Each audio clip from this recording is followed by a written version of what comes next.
10절에서 14절까지의 말씀입니다. 열왕기상 17장 10절에서 14절, 제가 가지고 있는 성경으로는 구약 성경 545면 6면쯤 있습니다.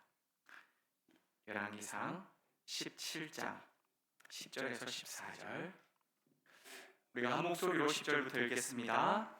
그가 일어나 사르밧으로 가서 성문에 이를 때에 한 과부가 그곳에서 나뭇가지를 줍는지라. 이에 불러 이르되 청하건대 그릇에 물을 조금 가져다가 내가 마시게 하라. 그가 가지러 갈 때에 엘리야가 그를 불러 이르되 청하건대 내 손에 떡 한 조각을 내게로 가져오라. 그가 이르되 당신의 하나님 여호와께서 살아계심을 두고 맹세하노니 나는 떡이 없고 다만 통에 가루 한 움과 병에 기름 조금뿐이나 내가 나뭇가지 둘을 좋아하다가 나와 내 아들을 위하여 음식을 만들어 먹고 그 후에는 죽으리라. 엘리야가 그에게 이르되 두려워하지 말고 가서 내 말대로 하려니와 먼저 그것으로 나를 위하여 작은 떡 한 개를 만들어 내게로 가져오고 그 후에 너와 네 아들을 위하여 만들라. 이스라엘의 하나님 여호와의 말씀이 나 여호와가 비를 지면에 내리는 날까지 그 통에 가루가 떨어지지 아니하고 그 병의 기름이 없어지지 아니하리라 하셨느니라. 아멘. 오늘은 부흥의 둘째 날 시간입니다. 제목이 무엇일까요? 네, 은혜의 회복입니다. 오늘 말씀을 통하여서 정말 내 인생에 하나님께서 부어주시고자 하시는 그 놀라운 은혜가 온전하게 회복되는 귀하고 복된 저녁 시간 될 수 있기를 간절히 축복합니다. 우리 오늘도 이 시간 우리에게 보내주신 강사 목사님, 어제 또 이렇게 소개를 했더니 강사 목사님, 이 박수는 하나님께서 받으셔야 되는 박수라고 했죠. 우리 하나님께 감사와 영광의 박수를 올려드리도록 하겠습니다.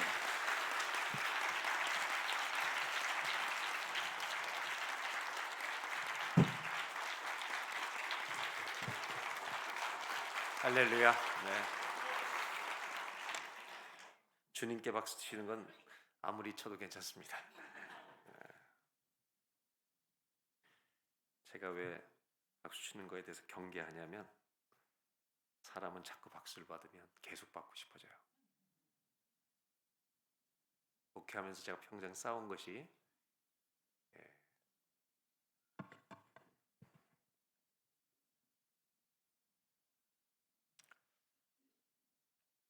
지금도 싸우고 있는 것이 자신이 높아지지 않는 것입니다.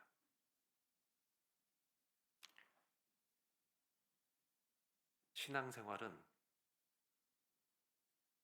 어떻게 하든지 주님이 우리의 주인이심을, 내 삶의 중심이 되심을 고백하고 사는 것이다. 여기에 타협이 없기를 바랍니다. 정말 한국교회 제가 가슴을 토하면서 부탁하고 싶은 것은, 이 세상에서 잘 되려고 예수 믿지 마라.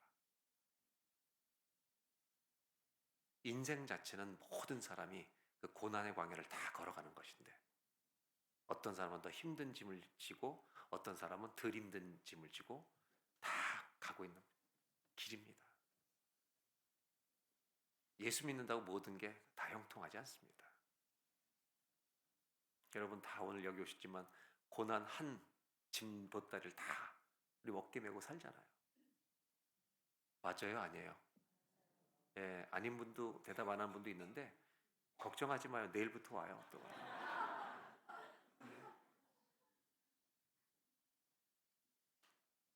고난의 짐을 벗어 버리기 위해서, 내가 잘 되기 위해서 예수 믿는 게 아니고, 그분이 사랑이시고 거룩이시고 의로우신 분이기 때문에 그분을 따라가는 것이 예수 믿는 사람들의 참된 길이기 때문에 그 길을 걷는 거죠. 그것을 성경은 좁은 길이라고 말한 겁니다. 세상 사람들이 기독교인들을 비웃는 이유는 다른 거 아니에요. 니네 우리랑 똑같잖아. 니네가 다른 게 뭐 있어? 돈 좋아하고 성공 좋아하고.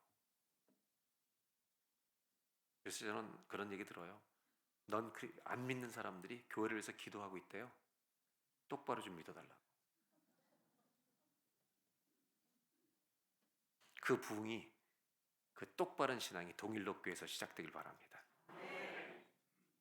오늘 저는 은혜에 대한 얘기를 좀 나누려고 하는데요. 저희 어머님이 살아계신데 93세세요. 아버님도 저희 아버님도 목회를 하시고 은퇴하시고 10년 전에 돌아가셨고, 혼자 원주에 지금 살고 계신데 이제 저희 남매들이 있는데 같이 옆에서 이제 딸들이 돕고 있습니다. 근데 참 아들은 되게 재미가 없는 것 같아요. 저도 아들이지만 저희 집엔 아들이 저 하나예요. 딸들만 있고, 저희 남매 중에는. 그런데 왜 재미없냐면 딸들은 그렇게 어머니를 잘 옆에 돌보는데 그렇게 보고 싶어하는 아들이 이제 오잖아요. 그럼 저는 꼭 방문을 하게 되면 하루는 저희 집사람하고 같이 가서 이제 가족 식사도 하고 그러지만 하루는 저 혼자 가서 어머님하고 자요, 아파트에. 저녁에 이렇게 뉴스 같은 걸 보면 할 말도 없잖아요, 아들이 별로. 남자들이. 어머니 어디 몸은 어떠세요? 편찮은 일 없으십니까? 그러면 이제 다른 데 다 괜찮은데 발목이 불편해서 이제 이거 워커 같은 거 끌고 다니시는데, 발목 다른 데는 괜찮아요, 발목이 아파서 늘 고생한다. 그럼 제가 목사인 제 아들이라는 제가 하는 말이 뭐냐면, 어머니 연세가 많으십니다, 그런 거예요. 그러니까 제가 얘기하고도 민망한 거예요. 이거, 야, 아들놈이라는 게 어떻게 이렇게밖에 말을 못하냐. 그렇게 교인들을 돌보고 하면서 제가, 내가 경상도 출신도 아닌데 내가 왜 이러냐 도대체. 그러면서 이 참 아들은 멋쩍다, 진짜 멋없다. 그런데 저희 어머님은 그렇게 많은 이렇게 사소한 대화도 안 하는 아들이 그냥 하루 집에 와서 같이 자는 것만으로 기쁘신 거예요. 그게 어머니 마음이죠. 제가 어머니를 회상하면 제가 어린 시절에, 아주 어린 시절에 참 귀한, 우리가 어린 때 특별한 회식이 있었어요. 그때는 지금 아이들은, 지금 청년들은 모르는데 하도 흔하니까 저희 때는 굉장히 귀한 회식이 전기구이 통닭이었어요. 제가 살던 서울 동네에도 전기구이 통닭집이 그 동네 하나였었다. 근데 그 전기구이 통닭이 껍질까지 바싹 구니까 그땐 귀했고, 그것도 맛있지만 거기랑 따라오는 하얀 무 있잖아요. 요 두 가지는요, 뭐가 더 맛있다고 말할 수 없었어요. 그래서 이제 딱 펴놓고 우리 사남매랑 이제 같이들 식사하면, 이제 같이 먹으면 저희 어머님이 하시던 말씀이 있었어요. 난 별로 안 좋아한다. 니들 많이 먹어라. 우리 정말 열심히 먹었죠. 초등학교 땐 그래도 돼요. 20이 넘었는데, 20살이 넘었는데 나 닭고기 안 좋아한다. 그때 혼자 이렇게 죄송해 처먹으면 미친놈입니다. 20살이 되면 알아야죠, 저분이 왜 안 드시는지. 맞아요, 아니에요? 알아야지. 그때는 우리 주시려고 안 드시는구나. 그래서 이런 생각을 해봐요. 도대체 저 어머니의, 아버님의 은혜를 자식은 갚을 수 있는 걸까? 여러분, 우리가 부모의 은혜를 갚을 수 있어요? 갚을 수 있으면 은혜도 아니에요. 한 번만 따라할까? 은혜는 갚을 수 없는 것입니다. 대신 기억만 해주셔도 감사한 거예요. 기억만 해드려도 어머님은 기뻐하시는 거예요. 그렇게 재미없는 아들이 하루만 자줘도 고마운 거예요. 그냥 신나시는 거예요. 못 갚아요. 하나님의 은혜는 너무 갚으려고 애쓰지 마세요. 여러분, 기억하셔야 돼요. 제가 이런 말씀 드리는 이유는, 기억하면 그분 위에 뭔가 해요. 갚을 수는 없지만 부모님의 은혜를 알수록 작은 것이라도 해드리고 싶은 거예요. 근데 그것이 아무것도 아닌 거여야 돼요. 우리가 주님께 드리는 이 모든 섬김이 은혜를 기억하는 사람은 아무것도 아닌 거예요. 자랑할 것이 아니에요. 하나님의 은혜를 아는 자만 기억하는 것입니다. 네. 통닭, 무 혼자 쳐드신 일이 없기를 바랍니다. 제가 평생 살아오는 삶 중에 가장 과격한 욕을 한번 써본 겁니다. 전 욕을 한마디 못 해보고 살았는데 쳐라고 하는 말 한번 써보니까 기분은 좋네요. 제가 한국교회에 부탁드리고 싶은 것은 너무 주님 앞에 달려나와서 봉사 섬김 막 결정적으로 하는 거 너무 발버둥치지 마세요.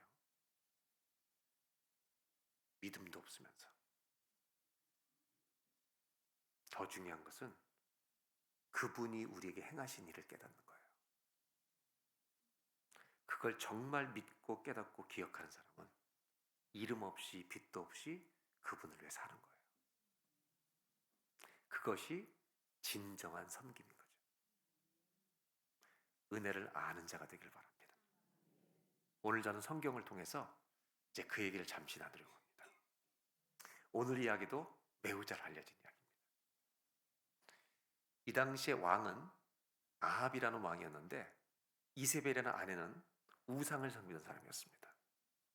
이스라엘 역대 왕 중에 최악의 왕입니다. 최악. 하나님을 대적하고 불신한 선지자들을 막 죽여버리는 이런 왕 부부였습니다. 하나님은 이들에 대해서 어떻게 재앙을 내시냐면 3년 반 동안 비가 오지 않게 하신 겁니다. 그래서 가물었죠. 그때 엘리야는 그리시네가로 가서 까마귀가 날아다 준 음식을 먹고 살았습니다. 저는 그 성경 읽으면서 무슨 생각하냐면 제가 엘리야 선지자였다면 안 갑니다. 저는. 여러분, 까마귀가 날아준 음식을 먹으려면 까마귀가 몇 마리 와야 한 끼가 되는 거예요, 제가? 저는요, 주님 안 가요, 저는 굉장히 이성적인 사람이에요. 어디 까마귀를 통해서, 까마귀 안 오는 금식이잖아, 이거. 내 인생을 어떻게 까마귀한테 걸어. 그래서 저는 이 성경 읽을 때 내가 이 시대에 안 살았던 게 얼마나 감사한지. 그런데 엘리야는 참 잘한 게 하나 있어요. 말씀대로 하는 겁니다. 아멘. 그리고 그리시네가에 있었는데 거기도 물이 다 말랐어요. 여기 모니터 스피커 조금만 낮춰주세요. 제가 이따 소리 지르면 또 이렇게 쨍할까 봐 어제처럼. 물이 말라서 오늘 성경은 어디냐면 이 엘리야가 그리시네가를 떠나라는 명령을 받아서 사르밧 지역으로 간 겁니다. 아주 유명한 이야기죠. 사르밧에 갔는데 홀로 된 과부가 나뭇가지를 줍고 있었습니다. 그 여자를 만난 겁니다. 그리고 뭐라 하냐면 오늘 우리가 읽어주신 말씀인데 먹을 것 좀 달라고 부탁합니다. 사르밧 과부가 하는 얘기가 너무 재밌잖아요. 부탁하는데 나 좀 먹고 마시게 좀 해달라고 부탁하니까 이 여인이 뭐라 하냐면 너무너무 가난한 사람이었어요. 우리 집에 기름 요만큼, 가루 요만큼밖에 없어서, 한 움큼밖에 없어서 이거 먹고 나면 내 아들과 나는 어떻게 된다? 요거 먹고 죽는 거예요, 우리는 이제. 그러니까 여러분 어느 정도 가난한지 아시겠죠? 우리 한국 사람들 전통적인 표현이 있죠. 너무너무 가난한 사람을 찢어지게 가난하다고 표현했어요. 그 앞에가 뭐가 찢어지는지는 더 오래돼서 한국 다닌 지 오래돼서 몰라요. 이렇게 찢어지게 가난한 사람을 만난 거예요. 그럼 생각해 보세요. 아니 먹을 게 요만큼밖에 없다고 그렇게 가난한 사람이 이것밖에 없다고 말하는데 선지자라면 그럼 아주머님이 드세요 라고 말해야 정상입니까? 그걸 나 달라고 해야 정상입니까? 자, 1번 드세요. 드시고 죽으세요. 죽으세요란 말 안 해도 돼요. 그 사람은 드세요가 정상이에요. 1번, 2번 나를 달라고 해야 정상이에요. 1번이 정상이죠. 오늘도 성경에 또 이상한 게 나와요. 뭐라냐면 내게로 가져오래요. 물론 하나님이 가루와 기름이 떨어지지 않게 하신다는 약속을 말하면서 하는 거예요. 근데 저는 이것도 이해가 안 돼요. 사람의 도리는 어떻게 가난한 사람 걸 뺏어 먹습니까? 여러분, 거지한테 구걸해 봤어요? 이런 상황인 거예요. 저는 이 성경을 보면서 무슨 생각이 들었냐면 엘리야가 지나치게 냉정하다. 저희 아버님은 목회하실 때 그 시대에는 성미가 있었죠. 성미를 이제 교인들이 쌀을 떠오잖아요. 집에서 밥을 먹다가 이렇게 쌀을 떠서 아예 따로 떼어서 교회 올 때 가져오는데 목회자들이 성미를 먹었잖아요. 교인 중에 한 분이 새로 나온 쌀을 햅쌀이라 그러죠. 햅쌀을 한 저로 사갖고 오시면 저희 아버님 제가 어렸을 때 봤거든요. 우리 집이 안 먹어요. 교인 가정 중에 돈으로 햅쌀을 사 먹지 못하는 집에 갖다 주고 오셨어요. 이게 목회자예요. 제가 아는 목회자는 그런 분이었어요. 저희 아버님이 임종하실 때 병원에서 계실 때 제가 갔었거든요. 나와가지고 3일을 병원에서 제가 같이 모셨는데 아버님 목회하시던 두 교회 홀로 된 권사님을 다 불러요. 원주에 계셨는데 이제 서울에서도 부르고 주문제에서 부르고 이렇게 불러요. 그러니까 아버님이 봉투에다가 100만 원씩 준비해가지고 권사님들을 주시는 거예요. 아들한테는 유산 제로. 우리 아버님은 하나도 안 남기고 하셨어요. 1억을 딱 남기고 저한테 주시면서 어디 성경금 해달라고 부탁하셨어요. 제가 진짜 멋진 목사다 이 양반. 제가 아버님 돌아가신 다음에 감사한 게 있어요. 아무것도 돈은 안 남기셨지만 믿음 남겨주셔서 감사하다. 제가 아는 목사님 그렇단 말이에요. 우리 아버님이. 근데 엘리야는 달래는 거예요, 지가. 그래서 저는 이게 이해가 안 돼서 또 하나님께 여쭤본 거예요. 근데 더 이해가 안 되는 분들이 있어요. 모든 목사님이 그런 게 아닌데 옛날 부흥사들 중에는 이 본문을 어떻게 설교하냐면 주의 종을 대접하면 복 받는다고 설교해요. 그것도 지 입으로. 장로님들이 얘기 주는 건 괜찮아요. 이 본문은 그런 본문이 아니에요. 그럼 제가 질문을 한번 해볼게요. 왜 이렇게 엘리야는 냉정한가요? 왜 그렇게 가난한 집의 양식을 마지막 남은 양식을 왜 달라고 하는 거예요? 우리가 아는 엘리야는 그런 사람이 아닐 텐데 왜 이상한 말을 하는 거예요? 왜 이렇게 차가운 말을 하는 거예요? 이것을 이해하기 위해서는 제가 여러분들에게 질문 하나 또 해야 됩니다. 잘 대답해 보세요. 하나님은 엘리야가 사르밧에 오기 전에 과부에게 선지자가 올 테니 그를 잘 공개해서 대접하라는 말을 하신 적이 있어요? 없어요? 없어요. 우리가 아는 상식은 없어요. 근데 참 신기한 것은 다 똑같이 성경을 읽었는데 우리는 그걸 모르고 있는 거예요. 오늘 읽은 본문이 10절부터 14절인데 한 절 전에 9절을 한 절만 보겠습니다. 자, 다 같이 한번 읽겠습니다. 시작. 너는 일어나 시돈에 속한 사르밧으로 가서 거기 머물라. 내가 그곳 과부에게 명령하여 네게 음식을 주게 하였느니라. 하나님이 엘리야를 그리시네가에서 보내실 때 하신 말씀이에요. 너는 엘리야는 일어나 사돈에 속한 사르밧으로 가서 거기 머물러라. 이제 그리시네가를 떠나서 거기 가라는 거예요. 말씀을 따라 움직이던 사람이에요. 내가 그것 과부에게 명령하여 너에게 뭘 주게 하였다고요? 이게 오늘 10절 읽었던 부분 바로 전에 있던 말씀이에요. 다시 질문 한번 해볼게요. 하나님이 사르밧 과부에게 엘리야를 보내시기 전에 그에게 명하여 너를 음식을 주게 하였다고 말씀하셨어요? 안 하셨어요? 예? 자신 있게 하셨어요? 안 하셨어요? 아까는 안 하셨다고 그랬잖아요. 다. 우리가 성경을 꼼꼼히 안 읽으면 읽고도 뭐가 있는지 모르는 거예요. 믿음은 어디서 나요? 뭘 들을 때? 그리스도의 말씀 들을 때. 여러분, 말씀 없이 믿는 것처럼 위험한 게 없어요. 지멋대로 믿기 때문에.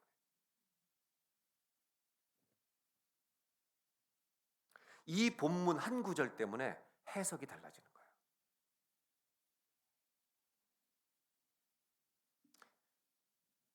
왜 달라고 했는지가 풀리는 거예요.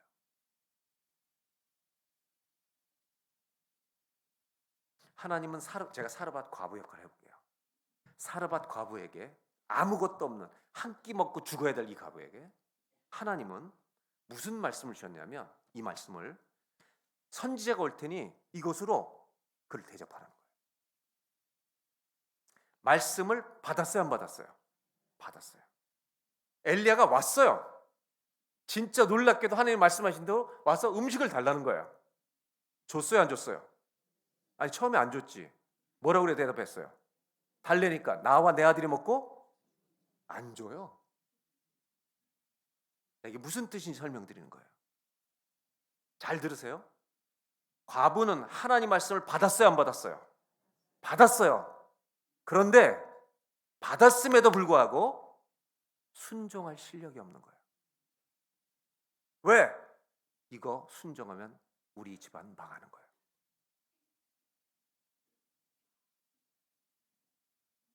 기독교인들이 똑같아요.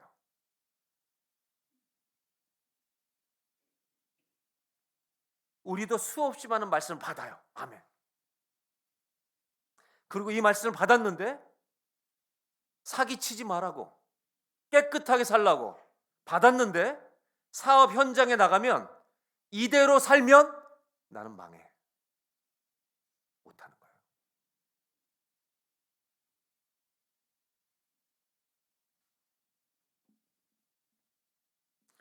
(1억) 손해봐도 거짓을 하면 안 되는 거예요. 이게 기독교인이에요.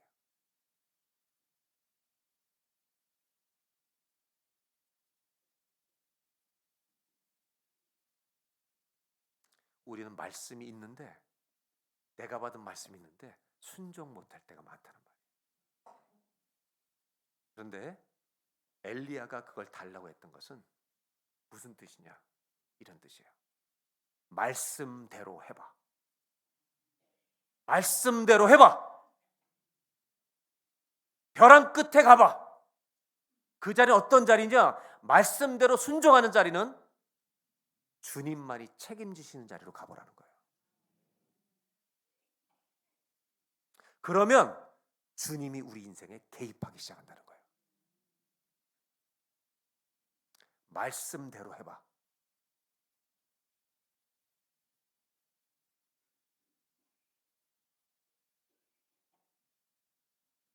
여러분, 신앙은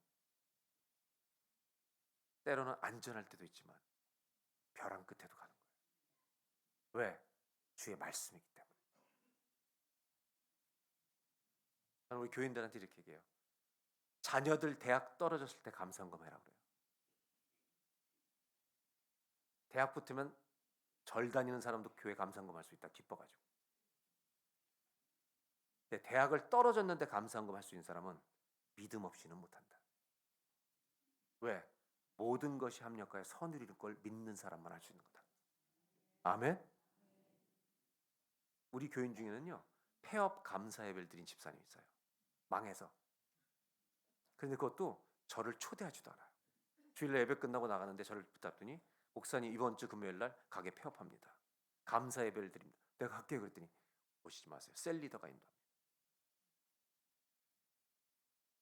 제가 꼭 껴안고 너무 기쁘다 그랬어요. 우리 교회 40대 초반이었던 목사님이 40대 이제 후반이 됐는데, 밴쿠버는 겨울에 비가 내내 와요. 일주일에 5일씩 비가 옵니다. 그래서 T가 발달돼 있어요. 여러 종류의 차, 영국 차부터 시작해서. 근데 굉장히 좋은 동네에다가 이 T를 파는 사업을 열었어요. 6개월 동안 흑자 나는 날이 손꼽아요. 매일 적자나 그냥 비슷하게 되거든요. 그래서 눈물로 사업을 매일 다녔어요. 집에서부터 30-40분 걸리는 걸 왕복을 한 거예요. 1년이 돼도 점점 어려워진 거예요. 2년 동안 이 사업체를 이끌다가 어떤 문제가 있냐면 너무 힘드니까 매일 이 사람은 출퇴근 시간에 뭐 이랬는지 아세요? 찬송을 틀고 듣고 말씀을 들으면서 왕복을 한 거예요. 2년쯤 됐을 때 더 이상 할 수가 없었어요. 근데 밴쿠버는 건물이 있고 세입자가 있잖아요. 밴쿠버는 건물주를 우대해요. 세입자가 3년을 계약했는데 2년 만에 망하잖아요. 나머지 1년치 렌트비를 다 내야 돼요. 끝까지 내야 돼요. 이게 법이에요. 건물주를 보호해요. 그런데 망한 사람이 이런 불문율이 있어요. 망했다는 걸 알리고 자기 있는 물건을 다 놔두고 빠져나오면 주인이 망한 줄 알고 렌트비를 받지 않고 바로 그걸 다 처분하고 세입자를 받아요. 이게 불문율이에요. 이분도 이거를 판매하기 위해서 아무리 나눠도 팔리지 않을 걸 아니까 이제 정리하려고 그랬어요. 근데 밴쿠버에 중국 부자들이 많이 오는데 중국 부동산업자가 와가지고 자기야 그냥 망하지 말고 10만 불, 우리 한국 돈 1억이라도 받고 해줄 테니까 그 간판 걸어놓고 중국 부자들 좀 오게 하자. 그래서 중국 부동산업자의 말을 듣고요 기다렸어요. 이 부동산업자가 중국 부자 한 아주머니를 데리고 온 거예요. 그리고 한 가지만 작은 거짓말을 하라고 했어요. 그 부자가 온 거예요. 그 아주머니가 이 사업은 잘 되냐? 그럼 작은 거짓말 한 건 뭐였냐면 적자였다는 얘기 하지 말라고. 괜찮다고만 얘기하면 되는 거예요. 약간 거짓말이잖아요, 그죠? 괜찮다고만 얘기하면 되는 거야. 그래서 뭐라 했냐면 괜찮다라고 얘기해야 되는데 문제가 생긴 거예요. 2년 동안 눈물로 다니면서 말씀이 가득 찬 거예요. 뼛속에 새겨진 거예요. 그럼 뭐라고 했냐면 저는 기독교인입니다. I'm a Christian. 그리고 장사 안 됩니다. 사지 마십시오. 이렇게 얘기한 거예요. 그랬더니 중국 부자 아주머니가 저도 기독교인입니다. 그래서 하는 말이 Thank you so much 그리고 그냥 가더래요. 우리 집사님은 남자 집사님은 1억을 벌 수 있는 기회를 다 접고 빈털터리 나왔습니다. 그날이 우리 교회 금요부흥회였어요. 우리는 연중무휴 금요부흥회였어요. 금요부흥회가 끝나면 간식실로 다 가요. 겨울에 오뎅을 먹는데 그날 다 접은 날, 거짓말 안 하고 온 날, 간식실에 저를 만나서 목사님 오늘 이런 일은 있었습니다. 제가 설명드린 얘기를 저한테 한 거예요. 그래서 제가 그 최 집사를 껴안았습니다. 최 집사 고맙다. 진짜 고맙다. 이렇게 해줘서 고맙다. 기도하자. 기도하기 시작했습니다. 정말 제가 솔직하게 주님 보셨습니까?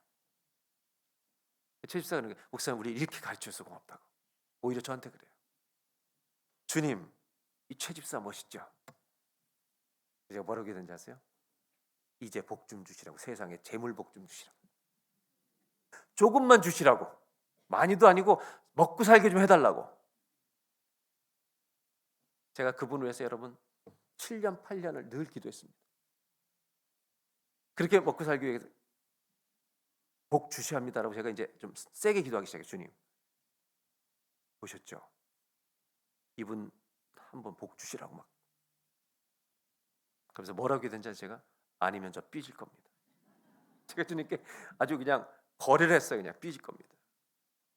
그때 성령님이 제 안에서 얼마나 야단을 치는지 책망을 하셨어요. 너 뭐라고 기도하니? 복을 주라고? 복을 주라고? 그래서 성령님이 하신 말씀이 뭔지 아세요? 그는 이미 복을 받았느니라. 다시 무슨 말인지 못 알아들은 것 같아요. 그는 이미 복을 왜? 그 결정을 내린 게 복이다. 아멘? 여러분들이 아멘을 잘 망설이는 이유는 저는 알아요. 한국이 돈이 얼마나 좋은지 알기 때문에. 저는 그런 사람을 멋있어요.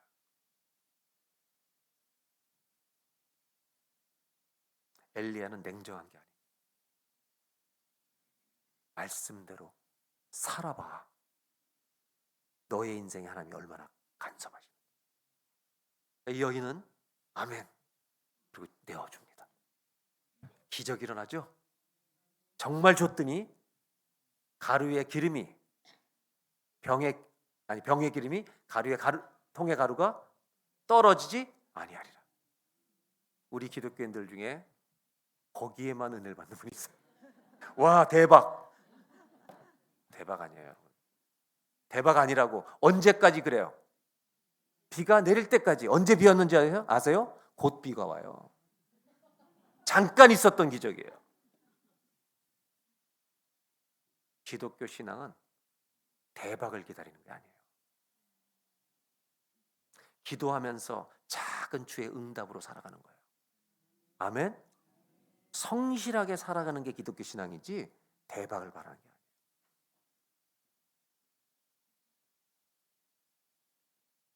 더 큰 문제가 생겨요. 무슨 문제냐면 가루의 기름이 병의 기름이 통의 가루가 떨어지지 않아서 먹고 살만하게 되었어. 이제 잠깐이지만. 근데 무슨 문제가 생긴지 아세요?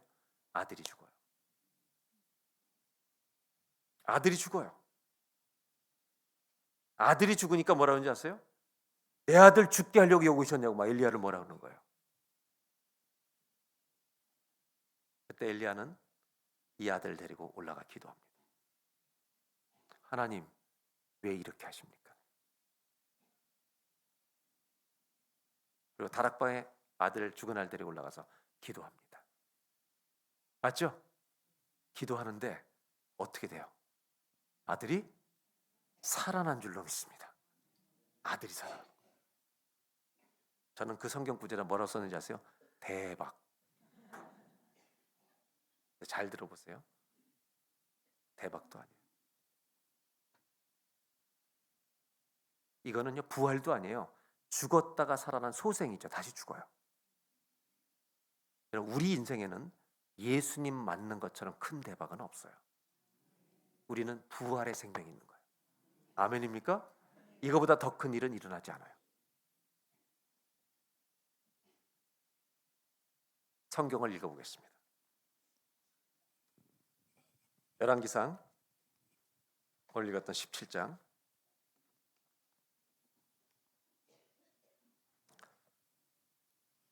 20절입니다. 20절 안 나오나요? 왜 죽게 하셨나이까? 21절 아위의 몸을 3번 펴서 엎드리고 여호와께 부르짖어 이르되 내 하나님 여호와여 원하건대 아이의 혼으로 그의 몸에 돌아오게 하옵소서 하니 22절 다 같이 읽겠습니다. 여호와께서 엘리야의 소리를 들으심으로 그 아이의 혼이 몸으로 돌아오고 살아난지라. 아멘. 23절입니다. 시작. 엘리야가 그 아이를 안고 다락에서 방으로 내려가서 그의 어머니에게 주며 이르되 보라 네 아들이 살아났느니라. 아멘. 내 아들이 살았네라고 돌려준 장면입니다. 그 다음에 24절 다 같이 여인이 엘리야에게 이르되 내가 이제야 당신은 하나님의 사람이시요 당신의 입에 있는 여호와의 말씀이 진실한 줄 아노라 하니라. 아들이 죽었는데 엘리야가 기도해서 하나님이 살려주시고 그 아들을 돌려주었더니 이 여인에게 더 분명한 믿음이 다 생기게 된 겁니다. 하나님의 말씀이 진실한 줄 압니다. 우리는 이런 성경을 보면 기적에 사로잡힙니다. 여러분, 기적도 물론 중요합니다. 근데 기적은 잘 아셔야 될 게 최종 목적지가 아닙니다. 기적은 교통 표지판처럼 어딘가를 가리키고 있는 겁니다. 이 기적에 여러분 하나님의 전능하심이 있지만 더 중요한 것은 전능하심이 가리키고 있는 방향과 메시지가 뭔지 초점을 맞춰야 합니다. 하나님은 전능하십니다. 아멘. 전능하신 하나님 믿는 거예요. 나사로가 죽었을 때 늦게 가서 막 원망할 때 마르다 마리아가 예수님이 우시면서 염려하지 말라고 무덤에 가서 뭐라고 말씀하셨어요? 나사로야 나오너라. 누가 나왔어요? 여러분, 죽은 자가 왜 걸어 나와요? 이게 무슨 뜻인지 아세요? 예수님이 나사로야 나오너라 했더니 죽은 자가 둘러싸인 채로 나오는 거예요. 이게 무슨 말이냐면 죽음보다 크신 이가 말씀하시니까, 죽음보다 크신 이가 말씀하시니까 죽은 자가 걸어 나와야 하는 거예요. 아멘. 우리가 믿는 주님은 그런 분이에요. 아멘. 그런 전능하신 주님을 믿어요. 아멘. 만약에 무덤 갈 주님이 나와 그럼 다 나왔다고, 시체가. 아시겠어요? 나사로야 나오너라 지정해서 부르는 거예요. 소녀야 일어나라. 소녀가 죽었는데 살아나는 거예요. 이게 주님이세요. 오늘 이 본문은 이 죽었다가 살아난 기적보다 더 중요한 메시지가 여기 담겨 있다는 걸 아셔야 돼요. 그걸 이해하기 위해서는, 이 메시지를 이해하기 위해서는 기적보다 더 중요한 메시지, 기적을 통해 하나님이 가리키고 있는 메시지, 이것을 잘 깨닫기 위해서는 우리가 구약 성경으로 돌아가야 돼요. 다른 본문으로. 모세오경의 신명기 21장으로 가보겠습니다. 자막에 나올 겁니다.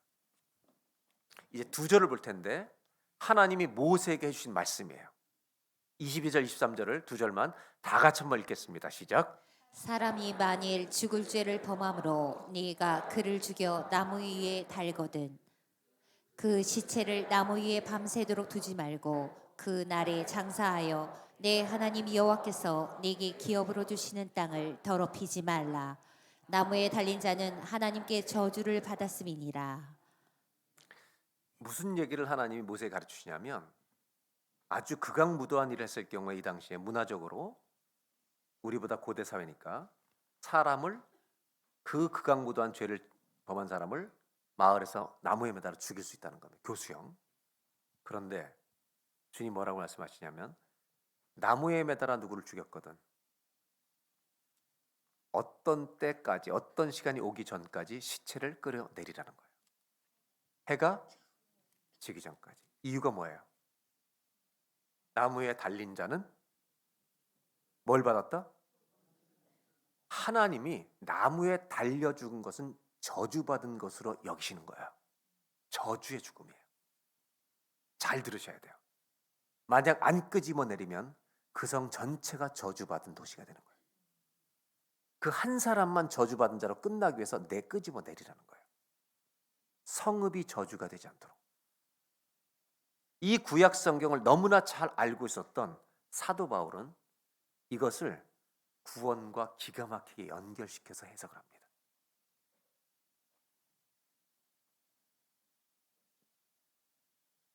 이제 그 본문을 갈라디아서 읽기 전에 한 가지를 읽고 가려고 합니다. 뭐냐면, 어머니가, 사르밧 과부였던 어머니가 아들이 죽었을 때 처음 했던 말이 무엇일까요? 이 구절을 읽으면 이제 이 본문을 이해할 수 있게 됩니다. 한 절만 보겠습니다. 우리가 읽었던 열왕기상 17장 18절을 보겠습니다. 다 같이. 죽었을 때 먹을 것이 이제는 풍성한데 아들이 죽은 거예요. 이때 뭐라고 말했는지 시작. 여인이 엘리야에게 이르되 하나님의 사람이여 당신이 나와 더불어 무슨 상관이 있기로 내 죄를 생각나게 하고 또 내 아들을 죽게 하려고 네게 오셨나이까. 아들이 죽자마자 이 여인이 퍼뜩 생각난 것은, 얘가 죽은 것은 무엇 때문이다? 누구 죄? 어머니는 아들이 죽자마자 제일 먼저 생각이 뭔지 아세요? 내 죄 때문이고요.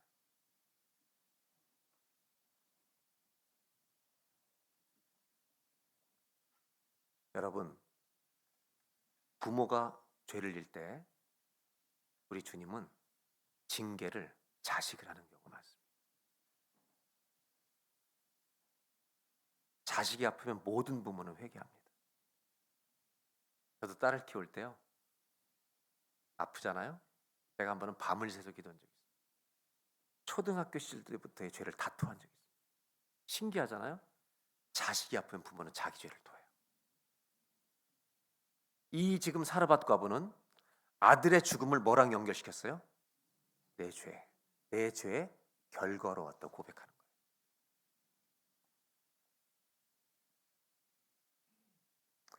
이것을 이해하고 다시 신명기를 읽어보면 신명기는 나무에 달려 죽은 자는 뭐를 상징한다고요? 저주받은 자다. 이 구약 성경을 너무나 구약을 잘 알고 있었던 관통했던 사도 바울은 이 신명기 21장을 갈라디아서 인용하면서 복음과 연결시킵니다. 갈라디아서 3장에서 13, 14절 두 절만 보도록 하겠습니다. 제가 읽어드릴 겁니다. 잘 들으시면 되겠습니다. 그리스도께서 우리를 위하여 저주를 받은 바 되사. 그리스도께서 누구를 위하여? 뭘 받으셨다고요? 그분이 저주를 받으신 거예요. 예수님이 나무 십자가에 돌아가신 이유는 우리를 위해 저주를 다 당신이 져주시기 위해서 가신 것입니다. 그리스도께서 우리를 위하여 우리가 받아야 될 거룩하신 하나님께서 죄를 심판하셔야 되는데 우리가 받아야 될 모든 심판과 저주를 가져가 주시기 위해서 예수님이 저주를 받은 바 돼서 율법의 저주에서 우리를 속량 건져내셨으니 기록된 바 여기가 신명기 21장입니다. 나무에 달린 자마다 뭐 아래 있다고요? 예수님이 나무에 달려 우리의 저주를 가져가지 않았다면 우리의 모든 인생의 미래는 내 죄의 결과로 결정되는 것입니다. 나무에 달린 자마다 저주 아래 있는 자라 했습니다. 예수님이 왜 나무 십자가에 죽으셨는지 아시겠어요? 다른 방법으로 로마인들이 얼마든지 처형할 수 있었는데 구원의 약속, 구원을 위해서 오신 예수님은 반드시 나무 십자가에서 죽으셔야 한 거예요. 심지어 하나님이 전능하십니까에 대한 수많은 회의를 가지고 있는 사람들이죠. 왜? 내가 잘 되느냐 안 되냐 가지고 전능하심을 판단하니까. 젊은이들이 그런 고민 많이 합니다, 여러분. 우리 교회 권사님 아들이, 막내 아들이 청년인데 교회를 안 다니기 시작했어요. 저한테 그 셀신방을 갔는데 목사님 제 아들 좀 만나달래요. 근데 이 권사님 어떤 환상이 있냐면 제가 만나면 걔가 바로 교회 나올 줄 아시는 거예요. 그래서 제가 우리 서양 문화에서는 권사님 강제로 만나는 게 아니라 본인이 원하면 제가 만날게요. 걔가 왜 교회를 떠났는지 아세요? 자기의 가장 친한 친구가 밴쿠버의 개척교회 목사님 아들이에요. 그 교회를 옮겼어요. 절친을 그 교회를 작은 교회를 섬겨서 갈 거예요. 너무 훌륭하죠. 근데 그 아버지가 암에 걸리셨어요. 간절히 기도했어요. 근데 천국에 가셨어요. 이 아들의 고민이 뭔지 아세요? 하나님은 선하십니까? 하나님은 전능하십니까? 왜 이 어려운 교회 담임 목사님 내 친구 아버지를 데려가십니까? 교회를 중단한 거예요. 그래서 저한테 만나게 하는 거예요. 제가 권사님한테 저 만난다고 교회 돌아오는 거 아닙니다, 당장. 그래서 뭐라고 했는지 아세요? 놔두세요. 더 울라고 하세요. 하나님한테 손가락질하라 하세요. 소리치라고 하세요. 그리고 그 광야 한복판에서 하나님이 안 계신 것 같은 그 한복판에서 지가 하나님을 만나야 돼요. 그 하나님을 만나면 안 떠나요.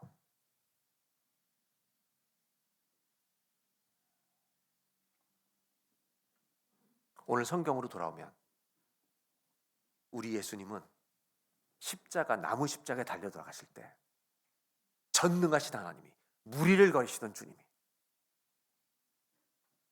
말씀 한마디로 죽은 자를 살리신 주님이 여러분 자기를 창으로 찌르는 사람을 말씀 한마디로 너 죽었어 이렇게 하시지 않고 우리 주님은 구속을 전능을 발휘하심으로 구속한 게 아니라 우리를 사랑하시게 끝까지 참으심으로 다른 표현을 할까요? 그 목적을 위해서 오셨기 때문에 끝까지 순종하심으로 구속을 이루시는 거예요. 전능하심으로 구원한 게 아니라 사랑으로 구원하신 거예요. 다시 한번 갈라디아서 3장 13절 한 절만 다 같이 읽겠습니다. 시작. 그리스도께서 우리를 위하여 저주를 받은 바 되사 율법의 저주에서 우리를 속량하셨으니 기록된 바 나무에 달린 자마다 저주 아래에 있는 자라 하였습니다. 예수님이 왜 나무에 달려 죽으신 거예요? 우리가 받아야 될 모든 저주와 심판을 다 가져가시고요. 그 저주가 우리에게 오지 않도록. 아멘. 아멘. 그것이 구원인 거죠. 14절입니다. 다음 절. 그렇게 하신 이유는 이는 그리스도 예수 안에서 아브라함 믿는 하나님을 믿는 믿음의 자신 아브라함에게 주신 이 복이 이방인 모든 아프리카 사람, 남미 사람, 북미 사람, 유럽 사람, 이디오피아, 수단, 잠비아, 일본, 중국 아멘 할 때까지 케냐, 칠레 그리고 대한민국 이 모든 이방인들에게 예수 그리스도의 복이 임하게 하기 위하여 우리가 믿음으로 말미암아 성령의 영원한 구원의 보증의 약속을 우리에게 미치도록 받게 하려 함이라. 아멘. 아멘. 여러분 저주를 누가 가져가신 거예요? 이게 실제라는 것을 믿으시기 바랍니다. 그렇다면 이 아들을 살린 이야기를 이해할 수 있는 겁니다. 지휘자님 잠깐 나오실래요? 네, 저 좀 도와주세요. 제가 과부할 수는 없는 것 같아요. 잠깐만 나오세요. 이제 잘 보세요. 오늘 죄송해요. 오늘 이야기의 결론에 도달하고 있는 거예요. 아들입니다. 아니요, 그러니까 아들이 죽었어요. 누구한테 줬어요? 엘리야에게 줍니다. 엘리야가 가져갔어요. 이때 아들이 죽었을 때 아들이 죽은 건 뭐랑 연결시켰어요? 잘 들으세요. 대답 잘하셔야 돼요. 잘 들으셔야 돼요.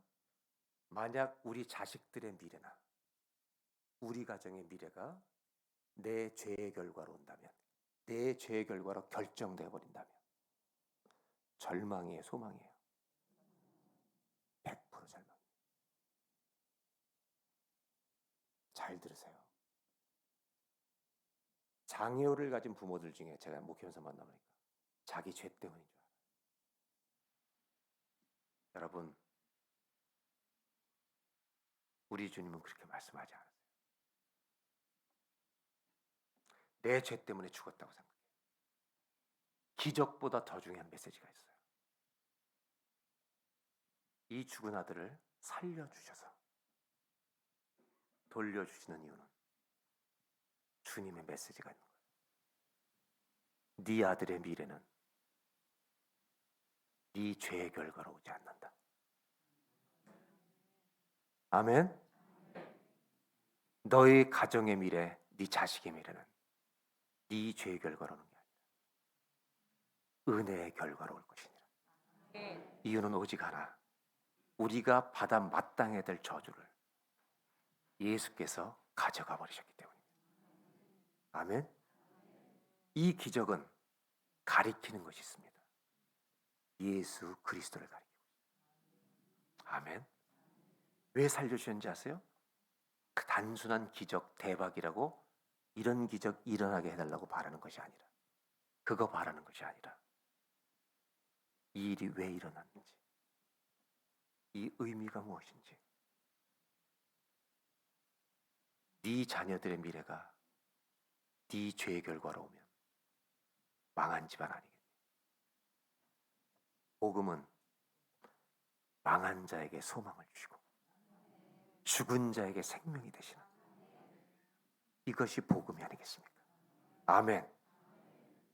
우리 가정의 절망적인 미래를 소망으로 바꿔주시고 저주의 미래를 구원의 소망으로 바꾸신 우리 주님을 찬송합니다.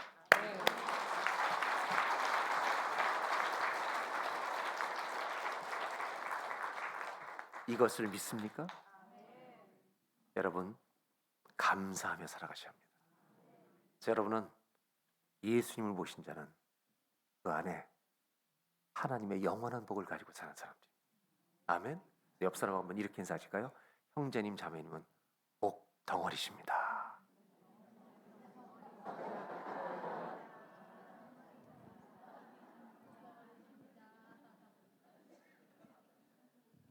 오늘부터 집에 가실 때, 들어가실 때 절대 그냥 들어가지 마시고 문 앞에 서서 심호흡을 하시고 문 열어라, 복 덩어리가 들어간다. 아멘. 어디 까불어. 복 덩어리, 내가 복이 아니라 내 안에 계신 예수 그리스도. 복 덩어리가 들어간다. 모든 어두움은 우리 집에서 떠나갈지어다. 사탄아 물러가라. 이 당당한 믿음에 서 있길 바랍니다. 아멘입니까? 저는 이 말씀을 깨닫고 가슴이 저려오기 시작했어요. 이 은혜를 왜 그렇게 자주 잊어버리는지.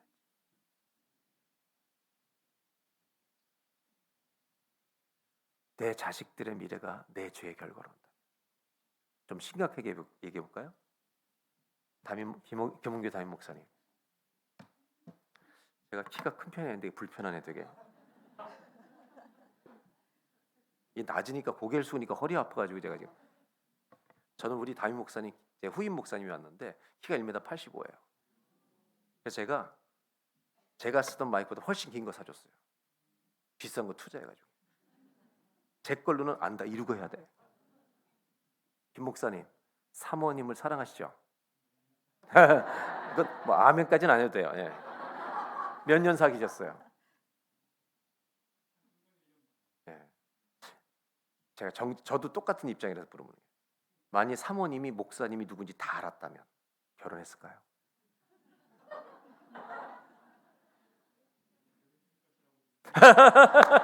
아유, 네, 긍휼히 여기도록 하겠습니다. 제 아내가 저를 다 알았으면 결혼 안 했을 겁니다. 몰라서 결혼했는데 우리 자녀들이 우리를 다 알까요? 어떻게 살았는지, 우리 머릿속에 어떤 생각들이 돌아다니는지 다 알겠습니까? 알까봐 두렵지 않으세요? 예? 죄 덩어리들이에요. 우리는. 저는 교인들과 이런 나눔합니다. 죄인이라는 거 인정하시냐? 나는 이렇게 생각한다. 내가 죄를 깨닫고 숨 쉬는 것도 죄다. 살아있는 것도 죄다. 내 자녀들의 미래가 내 죄의 결과로 결정된다면 저는 지금 죽어버리고 싶습니다. 인간은 알수록 위험합니다. 근데 우리 주님은 알수록 좋습니다. 더 아셔야 합니다. 얼마나 사랑하시는지. 복음이 무엇입니까? 우리가 받아야 될 모든 저주를 전능하심도 발휘하지 않으시고 창에 찔리고 못 박히시면서 순종함으로 저주가 되어주신 그분의 은혜를 기억하는 게 아니겠습니까? 우리가 드려야 될 기도는 주님 감사밖에 없습니다. 은혜 아니면 설 수가 없는 자입니다. 모든 것이 은혜입니다. 이것이 우리의 기도가 되지 않겠습니까? 다 같이 기도하겠습니다.